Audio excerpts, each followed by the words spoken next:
Y'all, we live in difficult times. There's war, political unrest, the pandemic, poverty, families being torn, communities ripped by gun violence and people dying every day. Police, injustice, it's all bringing so much pain.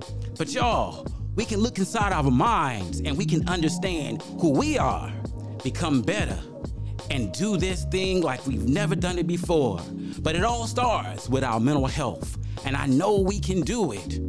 I believe in you because I believe in me, and I believe in us.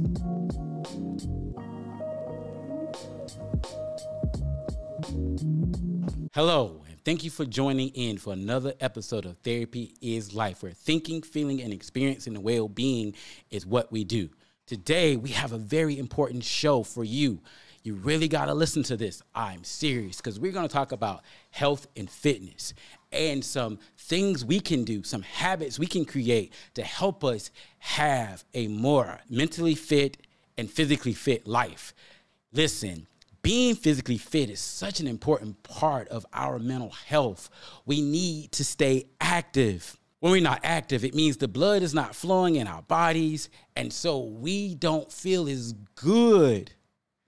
Many times when people come in my office and start talking about anxiety and start talking about depression and other various mental health concerns, I oftentimes want to evaluate their activeness, their movement, their physical fitness, because it's such an important part of our overall well-being and mental health. So listen, y'all, we're going to jump into this. First thing I want to say is we have to believe that we can do it, because if we don't believe that we can actually be physically fit, it's hard to get in that place. And understanding that being physically fit is a process that takes some time. And we don't have to think like, oh my God, I'm gonna go out and work out one day and I'm just gonna get there. No, we have to work at it a little bit every day. Every day. So, number one, I think it's important for us to not make excuses. Look, my knee is hurting, my neck is hurting, I don't get enough sleep, I don't have time, there's something going on with me. No, y'all, we have to stop and make time for our physical fitness, because if we don't make time for it, time will get away from us and we'll never do it.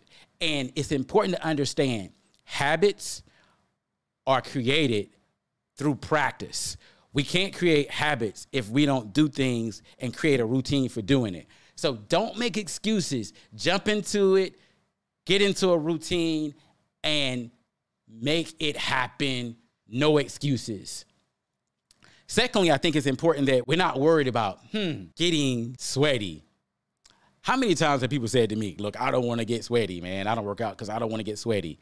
I mean, obviously, we work out to get our bodies moving, to push ourselves, right? To feel better and to be more fit. So we're going to get sweaty, and if you're trying to avoid it, you're not going to benefit from working out. So we got to be okay with getting sweaty. Maybe you'll take a shower after the fact. But if you super concerned about it, listen, you won't reap the benefits of fitness, because we can't do anything. We can't change anything without our body responding to the physical experience of the workout. It's important that we set goals. Everybody can't go out and just run 2 miles or lift 145 pounds or do tons of cardio. No.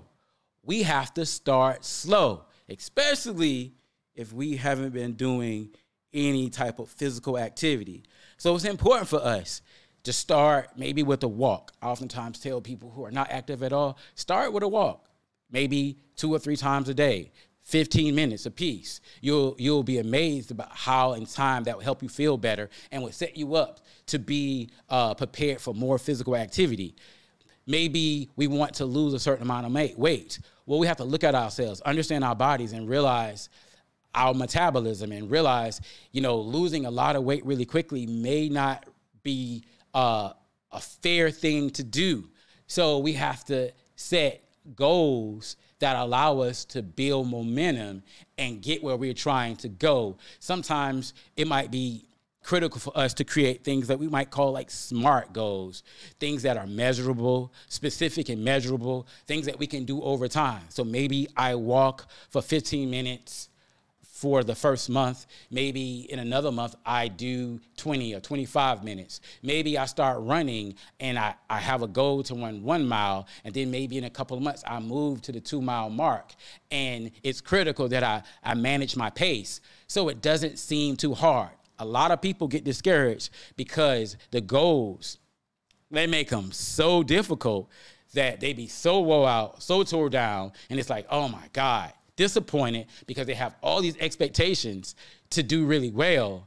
And when it doesn't happen that way, they stop, they shut down, and now they're not doing anything at all. So it's critical for us to create realistic goals that we can actually build on and work towards. Look, people, we're designed to move, so we have to do it. Listen, y'all, if we're going to really achieve our goals, I think it's important for us to hold ourselves accountable. We have to check in with ourselves and make sure that we do the things we say we're going to do. Because I'm telling you, at work, we're going to be held accountable.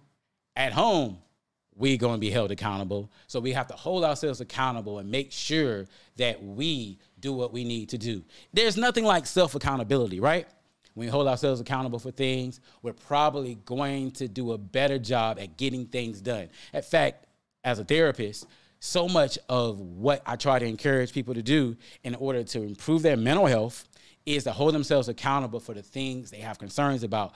Because when they do that, they tend to get better.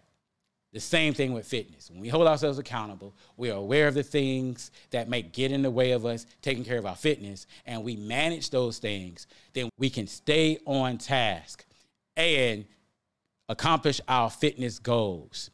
It's very critical that we do that. I think one of the motivation factors around working out is having realistic goals, right? But being able to celebrate things when you find yourself doing better. So maybe you could only walk for 15 minutes, but now I'm walking for 30 minutes. Maybe you could only run that 1 mile. And initially, maybe you could only run it at 12 minutes, but now you're running it at 10 minutes. And I think that's about the average time. Or even better, maybe you've lost some weight. Celebrate those things. Make a big deal out of those small things because that motivates you. That gives us more confidence so we can move on to the next things. Because if we don't celebrate those small victories, it's going to be difficult to get to those major, big victories. We definitely have to be able to do that. Of course, believe it or not, I've read somewhere many times over, many articles, it's critical that we eat breakfast. We got to eat breakfast. Breakfast provides us with energy. It's the first meal of the day. You don't have to eat a whole lot, but it gives us calories. It gives our brain energy so we can do the physical and mental work.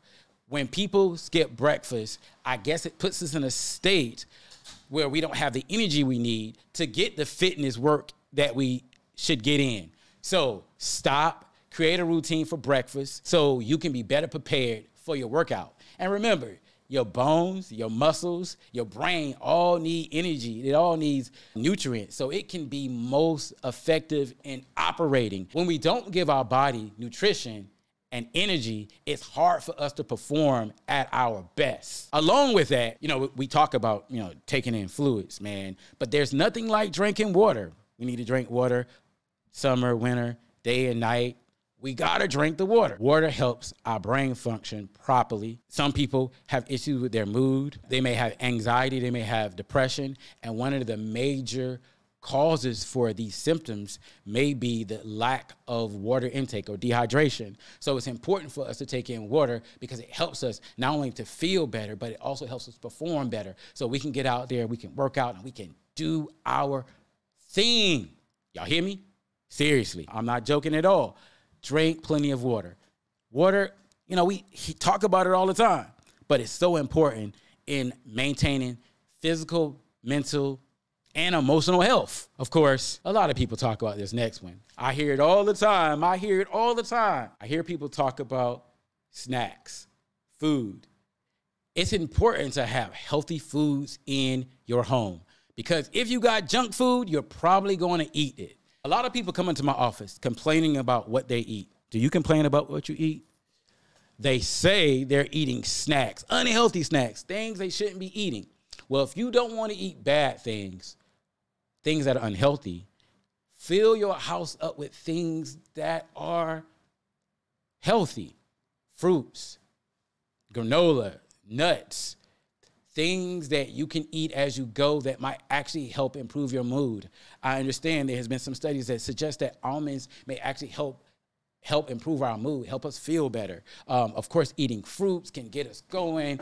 Apples can do wonders for us, but we have to keep those kind of things around. If we're eating those snacks that just fill us up, empty calories, that just make us feel groggy and down, we're less likely to get our fitness in. And besides, when we eat healthy and we work out, we're more likely to maintain our fitness goals because we feel better and we're more motivated to actually get out there and do what we are trying to do. So please take out time to work it out. I think it's critical that we prioritize our mental health. So we've been talking about eating, we're talking about exercising, we're talking about working out. People who are concerned about their fitness tend to be also concerned about their mental health.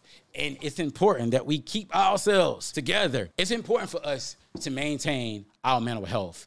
And working out and being fit helps us reduce episodes of anxiety and depression and symptoms from PTSD. That's right. So it's critical for us to maintain our mental health, whether it be talking to a family member, meditation, exercise. It's critical for us. So when we maintain our mental health, it helps us to put our fitness and overall health in the right place. When we maintain our mental health, we're more likely to go to the doctor. When we maintain our mental health, we are more motivated to maintain our physical and emotional health. Because when we don't do it, we're less likely to be engaged in that process. And remember, as I said earlier, physical fitness also helps improve our mental health. So it has a circular relationship. We engage in trying to manage our mental health so we can be more motivated towards fitness. But fitness motivates us, helps us feel better, so we're less likely to have issues with anxiety, depression, or even PTSD or other mental health concerns.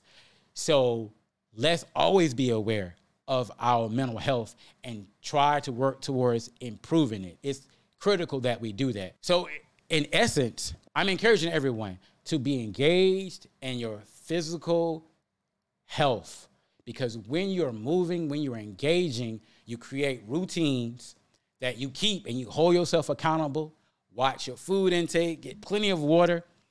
You can do a whole lot to improve your physical health and your mental health.